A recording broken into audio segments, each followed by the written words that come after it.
বাবার সাথে থেকে শিখছি। এটা ধরেন ভিটা উঁচা ভিটা হলে ভালো হয়, ওটা উঁচা ভিটাতে করতে খুব ভালো হবে।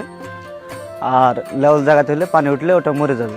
দেশি পানটা আপনার মিষ্টি পান, সুস্বাদু পান, আর খেতে খুব ভালো লাগে, মচমচে পান।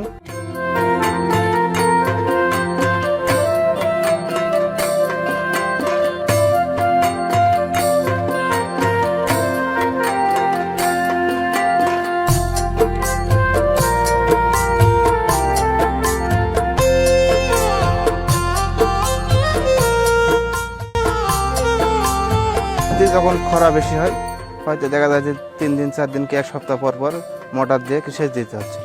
আর আগে যেমন বিদ্যুৎ ছিল না, সেই ক্ষেত্রে ভার মানে কলসি দিয়ে দিতে হচ্ছিল সেচ। রোগবালাই দেখা দিলে অনেক সময় দেখা যায় যে কীটনাশক আছে, সেখান থেকে মানে কীটনাশক বাজার থেকে কিনে এসে তারপরে মেশিন দিয়ে স্প্রে করে দেওয়া লাগে। ভাই আমাদের রাজশাহী অঞ্চলে এই পান পেশাই হচ্ছে সবচেয়ে জনপ্রিয়, কিন্তু এটা নিয়ে আমরা থাকি। রাজশাহীর পান অনেক সুস্বাদু, মিষ্টি, ওই জন্য সব জায়গায় চলে। রাজশাহী মানে ঢাকা, দেখা যাচ্ছে নীলফামারী, তারপরে ঠাকুরগাঁও, পঞ্চগড়, সব এলাকায় এই রাজশাহী ডিস্ট্রিক্টের পান খুব চলে।